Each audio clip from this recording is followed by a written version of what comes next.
स्वामी विद्यारण्य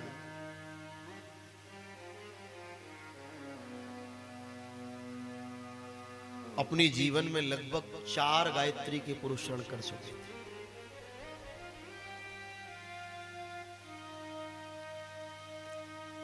एक ही काम था उनका, ब्रह्म वेला में निद्रा का परित्याग करके शारीरिक धर्म से निवृत्त होकर भगवती की आराधना में बैठ जाते थे। और उनकी पत्नी कहती थी कि सुबह से शाम तक मैं देखती हूं तुम्हारे लिए कोई काम नहीं है, केवल तुम माला लेकर बैठ जाते हो। इन बच्चों का, इस परिवार का, इनका दायित्व कौन निभाएगा?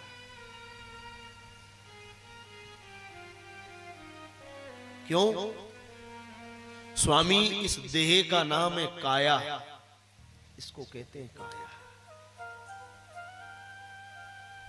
और इस काया से प्रयास करना किसी का बकाया ना रह जाए। और हमारी वैदिक संस्कृति कहती है सुबह उठने से लेकर सोने तक सबको प्रणाम करना बताया। सबको प्रणाम करो। धरा को वंदन किया, इष्ट को वंदन किया, माँ बाप को वंदन किया, गुरु को वंदन किया, जीव चराचर को सिया राम में सब जग जानी करके वंदन किया। स्वामी ये काया है और इस काया से कभी बकाया ना रह जाए। पत्नी बार बार कहती स्वामी 4 बेटियां हैं, अब धीरे धीरे ये बड़ी हो रही है, इनके हाथ पीले भी तो करना है। पत्नी हमेशा कहे। और स्वामी विद्यारण्य को पत्नी की एक बात नहीं सुहाती, बस वो भगवती की आराधना में बैठे रहे।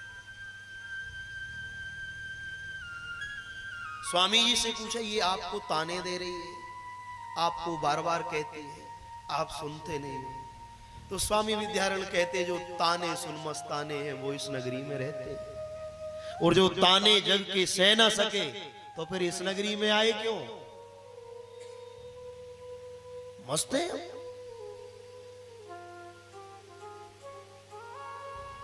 लोग ताने दिए जा रहे हैं, सुने जा रहे हैं। वो भगवती से कहते मां मेरी बच्चियां बड़ी हो गई हैं, इनके हाथ पीले भी करना है, घर में खाने के लिए अन्न का दाना नहीं है।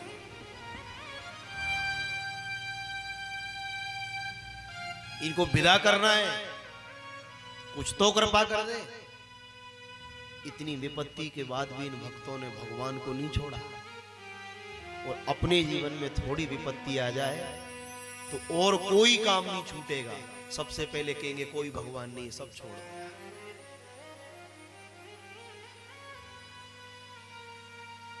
कितनी विपत्ति इनके जीवन में आई पर इनने भगवान नहीं छोड़ा।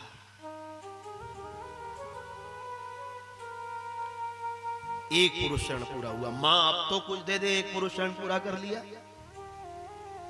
नहीं दिया। दूसरा पुरुषण किया, अब तो कुछ दे दे। उधर पत्नी ताने देती, बच्चियां बड़ी होती जा रही हैं, अवस्था निकली जा रही है, और आप कुछ श्रम करो, कुछ उद्यम करो, यहीं बैठे रहोगे? कुछ तो करो। वो मौन होकर भजन करते। 2 पुरुषण, मां अब तो कुछ दे दे, अब तो कृपा कर। कुछ नहीं दिया।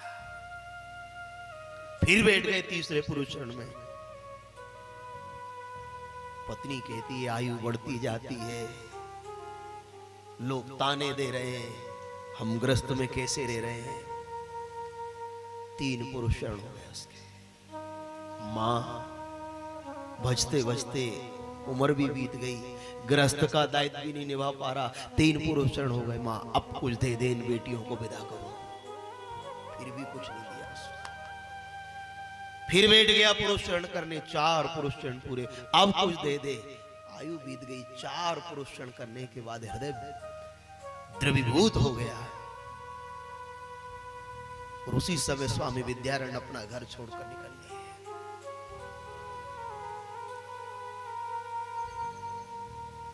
और देखो आप भगवान की माया, जहां धन चाहिए वहां धन नहीं मिला,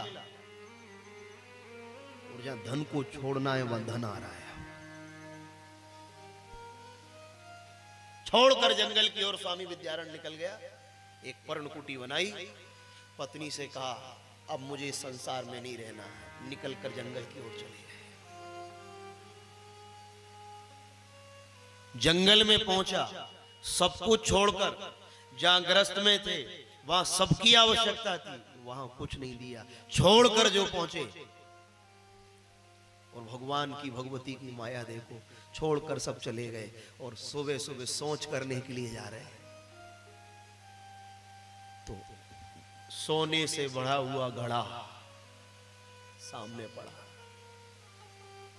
स्वामी विद्यारण्य को देखकर क्रोध आ गया, जब मुझे ये धन चाहिए था तब तो तूने मेरे को ये धन नहीं दिया, अब मुझे इस धन से निवृत्ति हो रही है तब मेरे आगे धन रख दिया तूने लाकर।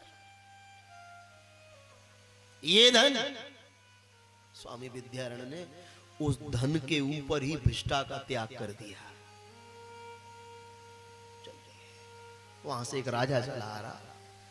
राजा ने इतनी कीमती सोने के ऊपर जब भिष्टा को पड़ा देखा तो राजा समझ गया, जिसने सोने के ऊपर भिष्टा का परित्याग किया है या तो बिल्कुल पागल है या कोई ब्रह्म ज्ञानी है। सैनिकों से कहा, जिसने इस स्वर्ण पर विष्ठा का परित्याग किया उसको खोज कर लाओ। अगर पागल होगा तो कोई बात नहीं है, और कोई ब्रह्म ज्ञानी पहुंचा हुआ होगा तो उसका दर्शन करके मैं धन्य हो जाऊंगा। कोई पहुंची हुई विभूति होगी। स्वामी विद्यारण्य की खोज करने के लिए सैनिक यहां वहां भागते। एक वृक्ष की छांव में स्वामी विद्यारण्य बैठा। उस महात्मा को देखा, जाकर कहा, भगवान पागल नहीं है वो, तो जिसको आप सोच रहे हैं या पागल होगा या ब्रह्मज्ञानी होगा, हमारी दृष्टि में वो पागल नहीं है। हमारी दृष्टि में वो कौन है? हमको तो ऐसा लगता है वो भगवान को पाकर अभिमान में गल गया। कोई पहुंचा हुआ पुरुष है, जल्दी दर्शन कर लो। राजा जाकर चरणों में गिर गया, भगवान आपने सोने पर विष्ठा का परित्याग कर दिया। तो स्वामी विद्यारण्य ने कहा, राजन जब मुझे सोना चाहिए था, जब मुझे धन चाहिए था, तब इस मां ने मुझे धन नहीं दिया। जब मुझे धन छोड़कर जीवन यापन करने, भजन करने आ गया, तब मेरे आगे धन आ गया। अब ये मेरे लिए विष्ठा के तुल्य है, मैं इसको छूंगा भी नहीं। उसकी ये निष्ठा देखकर राजा के और विद्यारण्य के संवाद के बीच में भगवती गायत्री प्रकट होकर सामने खड़ी हो गई। चरणों में गिर गए, मां पहले मुझे दर्शन चाहिए था, ना दर्शन दिया, ना तूने धन दिया। अब तूने धन भी दिया और दर्शन भी दिया, मुझे अब इस संसार में नहीं फंसना। तो भगवती ने उससे कहा, विद्यारण्य यहां जीवन में जिसे भी मिला है उसको मैंने एक बार मिटाया है। एक बार जीवन में मिटना ही पड़ेगा, ये बिल्कुल नोट कर लेना। आप विचार करो, आप जिस समय पहली बार विद्यालय में बचपन में पढ़ने के लिए गए तो पहली बार में छोटा बनाना सीख गए थे? नहीं सीखे थे। मास्टर ने कहा, भैया बत्ती पकड़ो, इसको यूं बढ़ाओ, फिर यूं करो, फिर एक डंडा खींच दो, फिर ऊपर से एक डंडा खींच दो। तो पूछा, क्यों भैया पहली बार में छोटा ऐसा ही बन गया था? उन्होंने कहा, नहीं, पहली बार जैसे तैसे उसने बनाया, मास्टर को दिखाया, मास्टर ये मैंने बना दिया। उन्होंने कहा, एक काम करो, इसको मिटा दो। वो हाथ जोड़कर कहता है, बनाने में तो दो पड़ गई, तुम कह रहे मिटा दो इसको, मिटा दो इसको। क्यों? मिट के फिर बनेगा, फिर वो छोटा नहीं वो बड़ा बनेगा। मिटाओ इसको। विचार करो, पहली बार में छोटा आ नहीं बना पाए तो पहली एक बार में मानव बन जाओगे। वहां नहीं बना पूरा। उसने क्या कहा, मिटे तो मिट जाना, ना कोई बात बड़ी है, तू धर्म पर टिक जाना। कोई बड़ी बात थोड़ी है, यहां मिटना ही पड़ेगा। या स्वामी विद्यारण मिटे, या रैदास मिटे, या जनाबाई मिटी, या तुकाराम मिटे, या नानक मिटे, या मीरा मिटी, ये एक बार मिटे हैं, इनको छोड़ दो। यहां स्वयं करता विशंबर राम भी मिटे एक बार। कहां रात में घोषणा हुई, राजा राम बनेंगे। तैयारी कर रहे साहब, कल राजा बनेंगे, सब श्रृंगार तैयार। सुबह उठे, अच्छा स्नान चल रहा, राजा राम बनेंगे, राजा राम राजा राम, सब और खुशी बांट रही। वहां से आवाज आई, सुनो, क्या तुम राजा राम नहीं बनोगे? क्यों भैया, रात में तो कहा था राजा राम बनोगे। उन्होंने कहा नहीं, तुम राजा राम नहीं बनोगे, तुम बाबा राम बनोगे। राम भी कह रहे थे मैं राजा राम बनना चाहता था, पर लोगों ने मुझे भी बाबा राम बना दिया। वहां भी मिटना पड़ा। इसलिए स्वामी विद्यारण से मां कहती, स्वामी विद्यारण, मिटकर जब तू बनेगा तो फिर तेरे जीवन का बहन मेरे ऊपर है। क्यों? तेरे जीवन में कितनी विपत्ति आई, लोगों ने ताने दिए, सब कुछ किया, फिर भी तूने मेरी भक्ति नहीं छोड़ी। तुझे मैंने धन दिया, तूने उस धन को स्वीकार नहीं किया। मैं तेरी भक्ति से प्रसन्न हूं। संसार में माता पिता अपनी बच्ची के हाथ पीले करेंगे, पर स्वयं मैं जगदम्बा गायत्री तेरे बेटियों के हाथ पीले करके विदा करूंगी। क्यों? क्योंकि बाको भरोसो क्यों छोड़े अरे मन, जाने तो ये माँ के गर्भ में पालो। जब दांत ना थे तब दूध दिया, जब दांत दिए तब अन्न भी देई। जो जीव बसे जल में थल में, उनकी सुधि ले तो तेरी भी ले। फिर क्यों सोच करे मन मूर्ख, सोच करे कछु हाथ नहीं।